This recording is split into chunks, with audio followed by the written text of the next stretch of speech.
Hello and welcome to today's lesson on the fate of the universe, which is part of the space physics topic in GCSE Separate Science. So in today's lesson we're going to look at how the universe has evolved over time.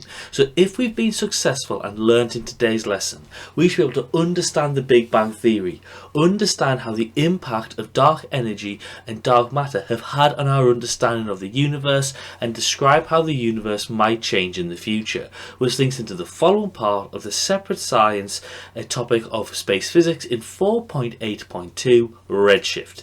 Now we believe the universe originated as a hot and dense region of uniform matter. Now over time the universe expanded and cooled, and this allowed gravity to take over, matter clumped together, and this formed stars and planets, which is called the Big Bang model. So to clarify, we believe the universe started in a very small region of space where the universe was very hot and very dense, but over time expanded and cooled down. Now this is a very simplistic view of what is thought to have occurred, but in recent years astronomers have realised that there's still much about the universe that is not understood.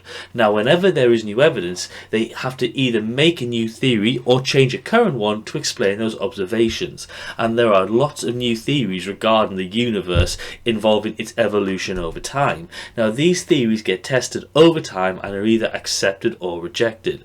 Now there's still much that's not understood about the universe. Now the first major thing we are not very clear on is dark energy, which is unknown energy found in all space which is increasing the expansion of the universe. But there is also dark matter. Now that is matter which does not emit or absorb electromagnetic radiation. It is only observed by its gravitational effect. So these concepts are crucial to understanding the fate of the universe, because it's being pondered to what will happen to the universe in the distant future. Now to understand what will happen to the universe, you've got to consider the two forces acting on the universe. You have gravitational attraction pulling the universe inwards, which is caused by both the dark matter and the visible matter of the universe. But you've also got dark energy causing the expansion of the universe. Now the size of the dark energy and the dark matter lead to how the universe will evolve in the distant future. Now if the expansion force is larger than the gravitational attraction, then the universe will expand forever. However, if the expansion force is larger than the attractive force, then the universe will expand forever, and this is called the open universe. Now if the expansion force is the same as the attractive force, then the universe will stay at the same size, which we call the flat universe. So if we know that the expansion force is smaller than the attractive force, then the universe will decrease back to a singularity, which is called the closed universe. So you can see our options of either open universe, flat universe or closed universe on the following graph.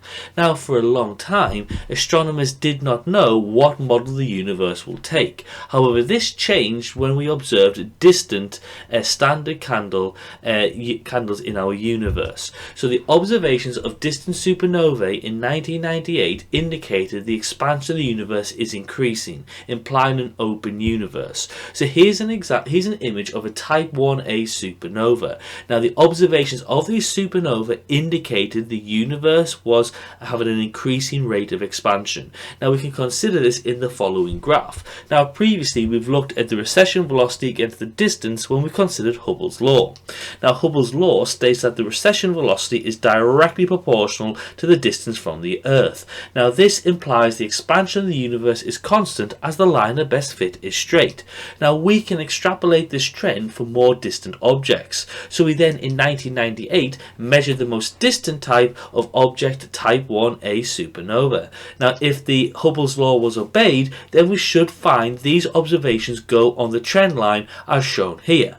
However, when the redshift of the supernovae were observed, it showed that these objects were receding, they were moving away from us faster than they should do. So this indicates to us that the supernovae have been redshifted more than we had expected. So this implies that actually the trend on the Hubble's law graph is increasing, it is not staying constant. So this implies that the expansion of the universe is accelerating. So it implies that when we carry this out, okay, that the universe is expanding at a faster and faster and faster rate. So it's a very important idea that whilst we have constant expansion in the past, we've now got accelerating expansion currently and in the future. Now this is controversial as we do not know why this is the case. We do not understand the physics of this acceleration. So it was indicated that when we had type 1a supernovae, they had greater redshifts and recession velocities than predicted by Hubble's law. This indicates the expansion of the universe is not constant, rather it is accelerating. Now this is controversial because the concept of dark energy, which we think is powering this acceleration, is not fully understood today. Now dark energy is accepted to exist in the universe according to current thinking, but we do not know its mechanism, its origin, or its interaction with the rest of the universe. We are literally in the dark regarding it. Now we are unsure as to how the universe will evolve as we are close to the start of our universe. So as a result, we still are unaware if we'll follow a closed trend, a flat trend, or an open trend. So let's just clarify. Physicists are unsure about the evolution of the universe due to a lack of understanding regarding dark matter and dark energy. The universe could be open, it could be closed, it could be flat. Now we're unsure of which is the current nature of the universe, but since 1998, observations of supernovae suggest that distant galaxies are receding faster than ever. So let's summarise what we've learned in today's lesson.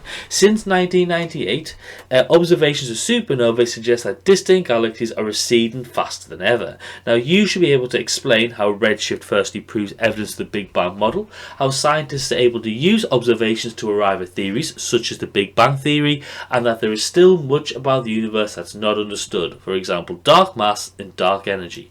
So if we've been successful and learned in today's lesson, we should be able to understand the Big Bang theory, understand how the impact of dark energy and dark matter has on the universe, and describe how the universe might change in the future. So I hope you've enjoyed today's lesson on the fate of the universe, which is part of the space physics topic in GCSE Separate Science Physics. Thank you very much for watching, and as always, have a lovely day.